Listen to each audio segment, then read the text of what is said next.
Hi there. Congratulations for being part of this cohort of Women in Leadership, a specialized leadership program designed exclusively for young African ladies.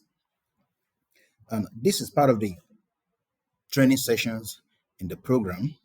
And in this session, we'll be looking at women and leadership.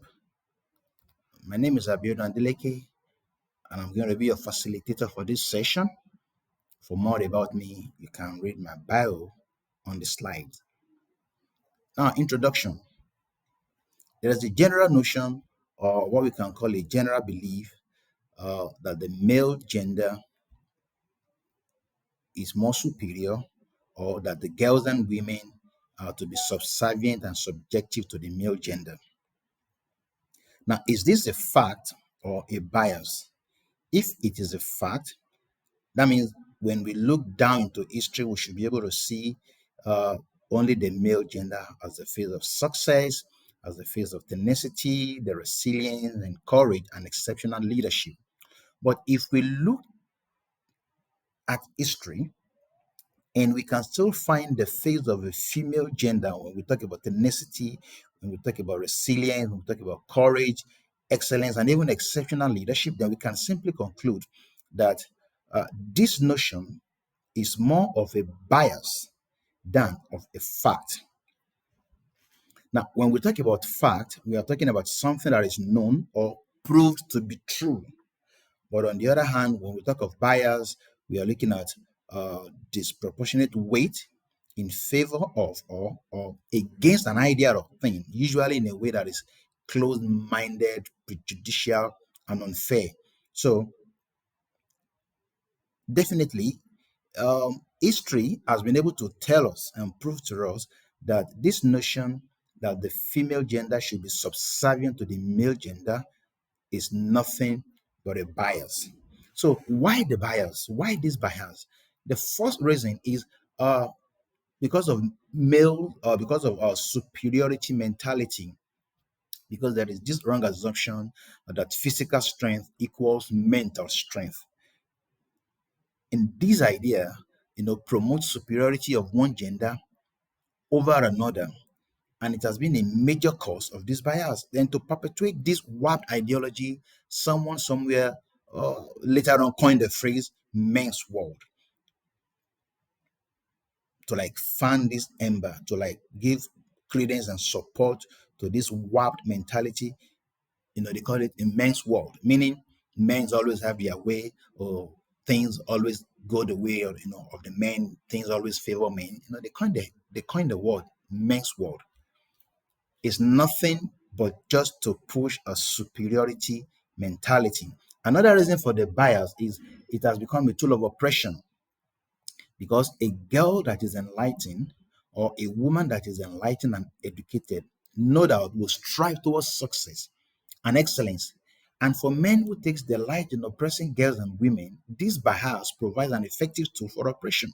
Because for as long as a girl or woman believe in the subservience of the female gender to the male gender, obviously success, accomplishment, and fulfillment of dreams will remain a mirage.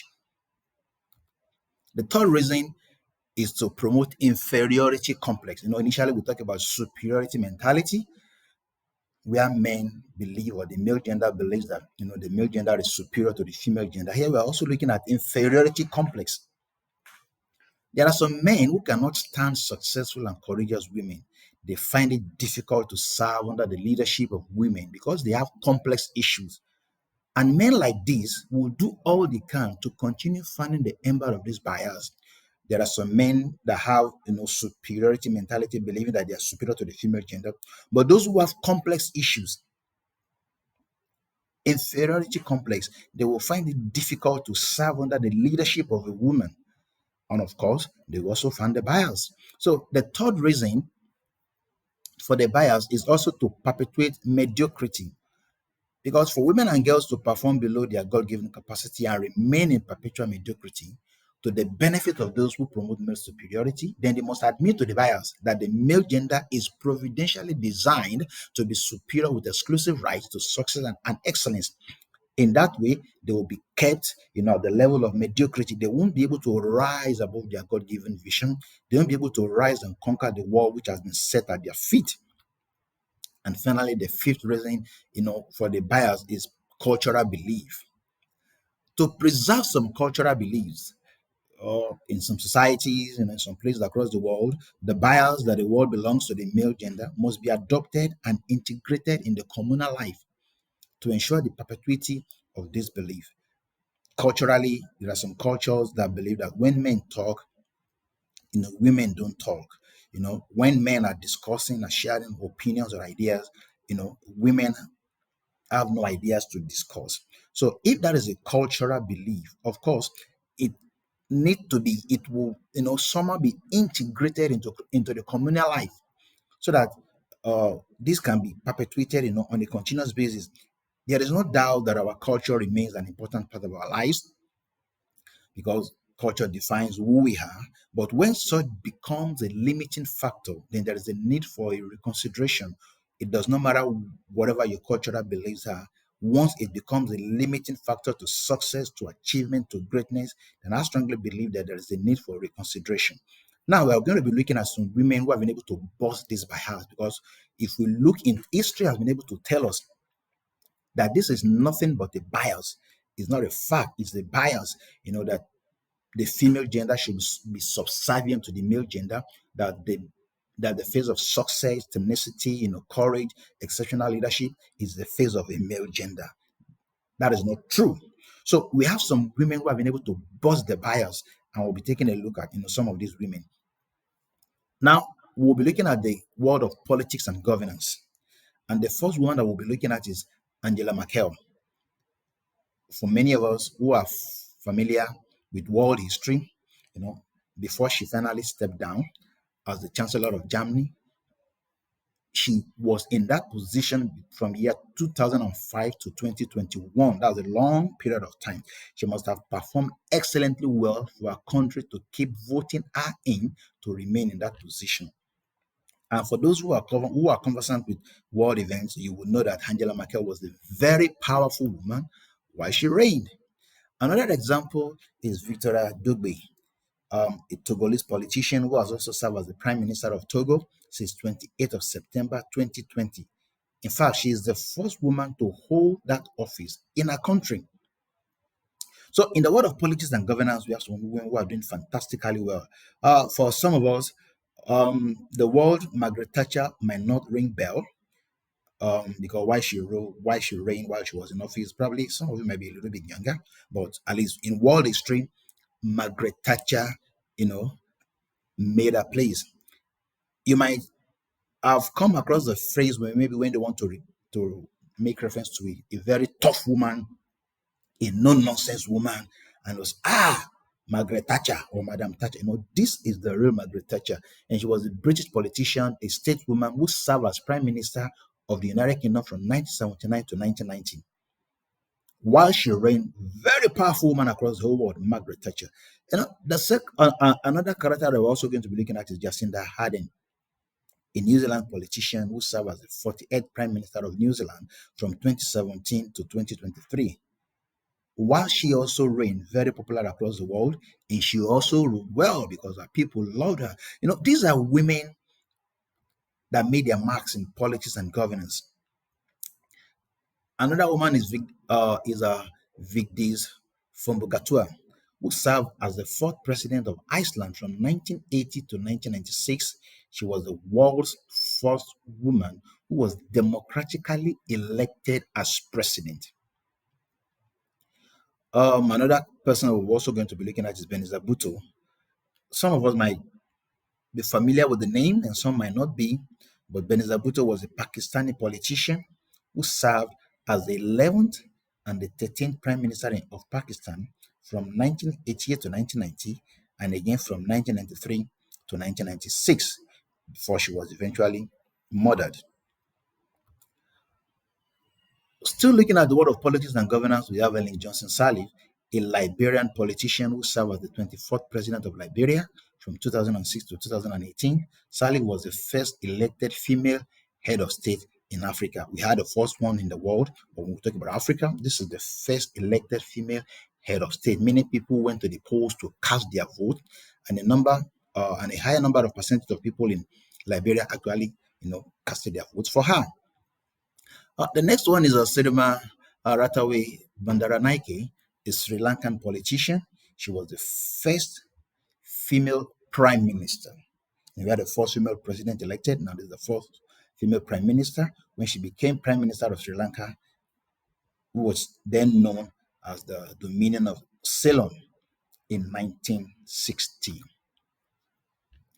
And more recently, we have another landmark event in Africa, still under politics and governance, where we have Indemopela Nandi Ndaitwa, nicknamed NNN, a Namibian politician who is the fifth and current president of Namibia since 21st of March 2025. She is the country's first female president. And I think this is kind of more like a cheering news and encouraging news for us in Africa that, gradually the continent is opening up, to women, to ladies, telling us that this bias gradually is giving way. But it also takes courage and strength from the females, from the women in Africa to step up and take their place. By the time they find courage and encouragement in history of women that have made their marks, set their marks, touch the world and affected the world in the world of politics and governance, they also will be able to make move and actually set out to do the same. So let's look at the world of science, technology, engineering, and mathematics, popularly considered STEM. Do we also have women in history who have made landmark achievement in this area? Yes. Now, the first one we are looking at is Elizabeth Blackwell, who became the first woman in America to receive a Doctor of Medicine when she graduated from New York's Geneva Medical College in 1849. She established the New York Infirmary for Women and Children in 1957. We also have Nettie Stevens, whose investigation into cytology and the regenerative process preceded a discovery of X and Y chromosomes. This unearthing fueled a number of important scientific milestones, such as the establishing of the first firm link between a heritable characteristic and a particular chromosome. Women. Another example is Lise Meitner, still under STEM. She has been called the mother of nuclear power, although few are aware of her contribution to the field, of a nuclear field. She later on in her life, she teamed up with the chemist Otto Hahn. The most notable of those joint discoveries included nuclear fusion. But unfortunately, Hahn was awarded a Nobel Prize in 1944, while Meitner was not recognized for her role in this finding. This eventually led many to cite that year's prestigious honor, the notable, the noble mistake, instead of being the Nobel Award, they actually termed it the noble mistake because Lise was not honored alongside. And we also have Florence Siegbart, who graduated from Yale University with a doctorate in biochemistry in 1923. And through her work in tuberculosis research, she developed a system to purify a protein from TB bacteria, which eventually became the international standard for TB testing till today. Yeah, a woman. We also have Xian Xiang, who studied physics at the University of California, Berkeley, earning a doctorate in 1940. Her research at Columbia University, where she and two male colleagues disproved a law of symmetry in physics called the principle of conservation of parity. Well, another sad example. Both of our male colleagues went on to receive a Nobel Prize in 1957, but whose contribution went unrecognized. Perhaps maybe because she was a female. Remember that coinage, men's world. We also have Mary Salomia, who was the first woman to win a Nobel Prize, the first person and the only woman to win a Nobel Prize twice. Not only that, the only person to win a Nobel Prize in two scientific fields, in the field of physics and chemistry. In 1906, she went on to become the first woman to become a professor at the University of Paris. These are things that actually happened.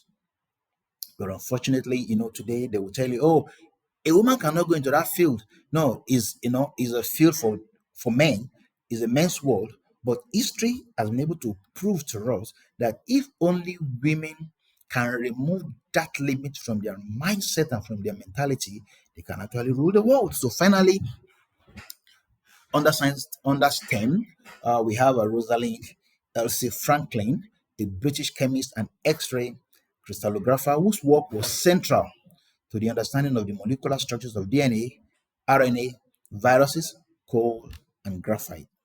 Although her works on coal and viruses were appreciated in her lifetime, but Franklin's contribution to the discovery of the structure of DNA were largely unrecognized during her lifetime, for which she has been variously referred to as the wrong heroine, the dark lady of DNA, the forgotten heroine, and the Sylvia Plath of molecular biology. Unfortunately, we have a lot of women who are not actually recognized for their work that they did for humanity, probably because of the coinage, the men's world.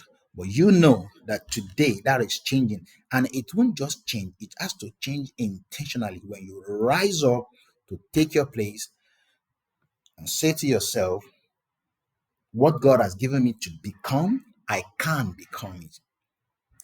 Now let's also look at the world of sport. Our own Toby Amushon, very popular, a Nigerian track and field athlete who specializes in the 100-meter hurdles and also competes as a sprinter. She is the current world Commonwealth and African champion in the 100-meter hurdles, as well as the most record holder in these three competitions. We also have Mildred Heller, an American athlete who excelled in golf, basketball, baseball, and track and field. Did you see that? In golf, basketball, baseball, and track and field. She won two gold medals in track and field at the 1932 Summer Olympics before turning out professional golf and winning 10 LPGA major championships. The issue is it's only you that can stop yourself. The only limit on your way to success, the only limit on your way to becoming who you have been destined and created by God to be is yourself. Finally, on sport, we also have our own Serena Williams, an American former professional tennis player, considered among the greatest tennis players of all time. She was ranked world number one. Also, we have Alexia Patella in 2022. Patella became the first female player to win the Ballon d'Or for 2 years in a row. She was also named FIFA Best Women's Player. It doesn't matter the field that you are or the field that you want to go into. Have it at the back of your mind that there has been women who actually broke the barriers, who bust the bias. And that is what this training is all about. Women in leadership, the co-op program and this particular session, women and leadership, to motivate you, encourage you, challenge you to become who you want to be. If you can dream it, then you can become. Now let's also look at the heroines of humanity. We have Hannah Sullivan, born as Joanna Mansfield Sullivan, an American teacher best known for being the instructor and lifelong companion of Helen Keller. Most times we hear of Helen Keller, a story so popular, but the success, the story behind Helen Keller was not, mentioned most of the time. And this is Hannah Sullivan, the brain, the success behind Helen Keller. At the age of 5, Sullivan contracted trachoma, an eye disease which left her particularly blind, and without reading or writing skills. She received her education as a student at the Peking School of the Blind. Soon after graduation at age 20, she became a teacher to Keller. So we might be right to say without her, there might not have been a Keller, because no doubt and played a major role in the life of Kela. Um, if you are from Nigeria, this name and the picture should ring a bell, but if not, that's why you are not conversant with history. Ameyo Stella Adedavo, a Nigerian physician credited with having curbed a wider spread of Western African Ebola virus epidemic in Nigeria by placing the patient zero. That means the first, how do I put it? The person that actually brought Ebola into Nigeria. So patient zero, actually Ebola came to Nigeria through Patrick Soya, so was the first person to bring Ebola into Nigeria, and that's why it's being referred to here as a patient zero. So Patrick Soya is quarantined, as while he was in quarantine, despite pressure from the Liberian government, Ameyo restricted her. When threatened by Liberian officials who wanted the patient to be discharged because they had a conference to attend, our great heroine resisted the pressure and said, for the greater public good, she will not release him. She is known for preventing the Nigerian index case from leaving the hospital at the time of diagnosis by physically resisting him, thereby playing a key role in curbing the spread of the virus in Nigeria. Because she knew that if she had allowed Sawyer uh, to leave the hospital, of course, the case would have become so uncontrollable. So she resisted him. She stood on her way, knowing fully well the risks and the danger to her own health. But as you said earlier, for the greater public good. So on 4th August 2014, it was confirmed that she had tested positive for Ebola virus disease as a result of that bodily contact. So unfortunate that she paid the ultimate price and died in the afternoon of 19th of August 2014. It's so unfortunate that up to today, the Nigerian government has not initiated an award or a remembrance, for this great heroine, because she placed her life on the line. She knew the danger, that she knew the risks attached to it, but she still went ahead to resist Sawyer, who was bent on leaving the hospital. She paid the ultimate price. Well, we'll celebrate you in our own little way, and we remember you for the good that you did for Nigeria. And one thing is obvious: your name can never go into extinction. Another heroine of humanity is Florence Nightingale, an English social reformer, statistician, and the founder of modern nursing. Nightingale came to prominence while serving as a manager and trainer of nurses during the Crimean War, in which she organized care for wounded soldiers at Constantinople, which we know today as Istanbul. Nursing profession is so popular today. You'll agree with me. This is the face of nursing, Florence Nightingale. Another heroine of humanity that we're also looking at is Mary Teresa Bugaziu, better known by most people as Mother Teresa. Um, you know, and then maybe if you want to make reference maybe to somebody who is so involved in charity, and maybe you want to tell people that no, I'm not a, uh, I don't give things out free. I'm not that generous. You say I'm not Mother Teresa. Uh, this is the Mother Teresa, that we are really looking at here. In 1950, she founded the Missionaries of Charity to look after abandoned babies and to help the poorest of the poor. In 1979, she received the Nobel Peace Prize. The charity also managed homes for people who are dying of HIV, AIDS, leprosy, and tuberculosis.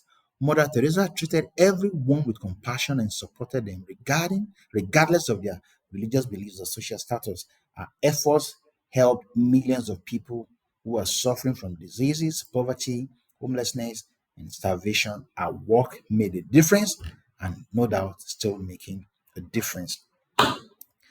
Another area of humanity that I'm also looking at is Miriam Makeba, nicknamed Mama Africa, a South African singer, songwriter, actress, and civil rights activist. Associated with musical genres including Afropop, jazz, and world music, she was an advocate against apartheid and white minority rule in South Africa. Now, blessed memory, she was one of those who stood against apartheid in Africa. Now, coming back home to Nigeria, our own heroine of humanity that was also celebrating is Funmilayo Ransom Kuti. The name Kuti is an household name in Nigeria, and this is the matriarch, a Nigerian educator, political campaigner, suffragist, and women's rights activist. During the 1940s, Ransom Kuti established the Abeokuta Women's Union and advocated for women's rights, demanding better representation of women in local governance bodies and an end to unfair taxes on market women. Described by the media as the lioness of Lishabi, Lishabi is the word that is associated to Abeokuta in Ogun State. She led marches and protests of up to 10,000 women, forcing the ruling Abeokuta king to temporarily abdicate his throne in 1949. As Ransom Kuti's political influence grew, she took part in the Nigerian independence movement, attending conferences and joining overseas delegations to discuss proposed national constitutions, spearheading the creation of the Nigerian Women's Union and the Federation of Nigeria Women's Societies. She advocated for women's right to vote and became a noted member of international peace and women's rights movement. Ransom Kuti received the Lenin Peace Prize. You can imagine um what probably maybe later on in life that might have that might become achievable for women to vote, but this is actually the person that actually started the campaign. Isn't that absurd? At a point in time in Nigeria, only men can vote. It sounds somehow. Women could not vote. But Ransom Kuti said, no, hey, men don't have two heads. What is good for the goose is also good for the gander. Women should be able to vote. She led the revolution. Thank God for women like Fumilayo Ransom Kuti. So, finally, on our heroines of humanity, we are looking at Zinga de Souza Mbande, a Southwest African ruler who served as queen of the Ambudo kingdoms of Indingo and Matimba, located in present-day northern Angola. Born into the ruling family of Ndongo, Nzinga received military and political training as a child. He demonstrated an aptitude for diffusing political crisis as an ambassador to the Portuguese Empire. She later assumed power over Ndongo after the death of her father and brother, who both served as kings and would go on to conquer Matamba. These are when you hear the stories of great women, who did exploits, in battles, um, even in leadership. Zenga is an example. So what we're simply saying is nothing should stop you. Whatever your dream, your desires are, there are enough examples in history to motivate you, to inspire you, to encourage you to rise up, beyond the average. Now let's look at rising beyond limits and busting biases. What are the key things that you need to do? What are some of the things that you need to do? The attitude that you need to put on to be able to rise beyond limits and bust biases. Now, the first thing is you have to break the rule. That's the first thing. You break the rule. If you have ever watched a boxing match, the guy who eventually won many times would have been counted out by the referee. But the guy kept fighting. So if there are rules that are put in place that are placing limitations on your potentials, on your ability, on your capability, then you have to break them. You have to break them. This is different from breaking the law. We are not saying go against the law, break the rule by going foul against the law. We are simply talking about rules that are placing limitations on your potentials. Rules like it's a men's world. Rules like, oh, this profession is not cut out for women. Rules like that some people just put in place to, like, fan the ember of the bias. You have to break them, break the rules. That's the first thing you need to do. Now, the second thing is self-motivation. You see, the truth is, in this life, if you are waiting for motivation to come from without, maybe as in from people, around you, from the society, from your friends, you might not get it. You have to look inward for that spirit of greatness. The spirit of anything is possible is on the inside of you. And that is where you have to look inward, motivate yourself, self motivation. You have to become your own cheerleader. There's this popular story of a lizard that fell from uh, a skyscraper. And as at the time the lizard landed on the floor, looked right, looked left. The lizard couldn't see anybody to hail, the lizard. The lizard just turned to himself and said, by nodding the head, and said, well done. I praise myself. So you have to be your own cheerleader. You have to stop believing you cannot. Remove the T after can't and just say, I can. Now, the third thing you need to do, the third attribute you need to imbibe, you need to put on, is tenacity. The tenacity, that's the quality of fact of being very determined, determination, tenacity. You have to hold on, don't let go. Whatever dream, whatever goal, whatever vision, whatever purpose that you are holding in your hands, treat it as if your whole life depends on it. You can see that mountain climber holding on, hanging on tenaciously. Of course, the whole life depended on it. Because the truth is, your life does depend on it. Hold on, don't let it go. The fourth one is resilience. You can see this picture more like in the desert, but the plant still came out, still blossom. When something goes wrong, do you tend to bounce back or fall apart? That's the question. There's the Bible passage that says, when you fail in the days of adversity, your strength is small, your strength is little. Meaning, tough times should be able to draw strength from within of you. With resilience, you harness the inner strength that helps you rebound from a setback or from a challenge or a disappointment. In a world with so much bias against women and girls, resilience is a must to pull through rejections, because the truth is, in spite of all the campaign and advocacy, Africa as a continent is still a bit behind. Though we are seeing changes, but there are still some environment that are still hostile to the female gender. So you got to be resilient in the face of all these challenges, in the face of all these rejections, so that you just have to keep going and say to yourself, I'm not giving up. I can do it.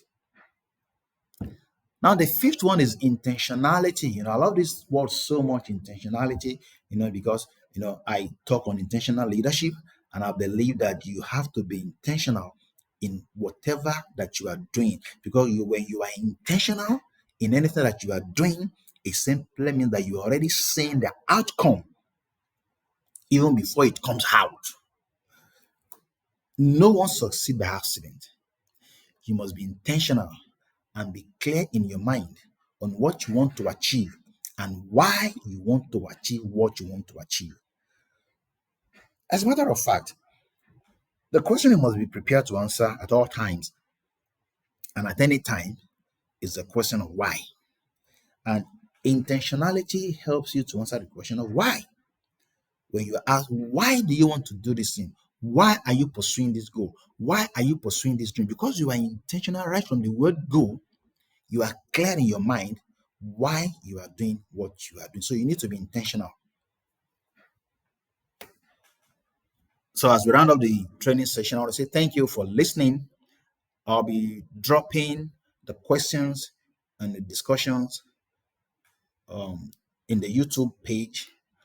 so that when we eventually meet for a live class, we'll be reviewing the questions and be having further interaction, taking it further.